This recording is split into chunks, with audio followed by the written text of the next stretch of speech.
நீங்கள் ஒரு குரூப்பாக சேர்ந்து ஒர்க் பண்ணுற சூழ்நிலை இருந்திருக்கீங்களா? அந்த டைமில் மொத்த குரூப்பும் சேர்ந்து ஒரு முடிவு எடுப்பாங்க.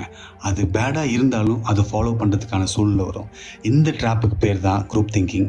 இன்றைக்கி ஒரு ஸ்மார்ட் லீடர் எப்படி இந்த குரூப் திங்கிங் அவாய்ட் பண்ணுறாரு, கமாண்ட் அண்ட் கண்ட்ரோல் ஸ்ட்ராட்டஜி எப்படி யூஸ் பண்ணுறாரு அப்படின்னு பார்ப்போம்.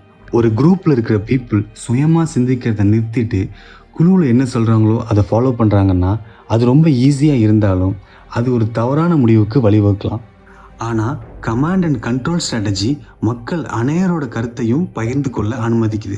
அதே நேரத்தில் ஒரு குரூப்பு பெஸ்ட்டு சாய்ஸை நோக்கி நகர்றதுக்கு வழிவகுக்குது. ஒரு real time example, NASA Apollo 13 mission ஒரு இக்கட்டான சூழ்நிலையில் இருந்தபோது எல்லோரும் குரூப்போட ஐடியாவை ஃபாலோ பண்ணாமல் இண்டிவிஜுவலாக தனித்தனியாக யோசிச்சதுனால மட்டுமே தான் ஒரு பெட்டர் சொல்யூஷனை கண்டுபிடிச்சி அஸ்ட்ரோநாட்டோட எல்லா உயிரையும் அவங்களால காப்பாற்றிக்க முடியும். மாறல், எல்லோரும் என்ன சொல்கிறாங்களோ அதை அப்படியே ஃபாலோ பண்ணாமல் சொந்தமாக யோசிங்க.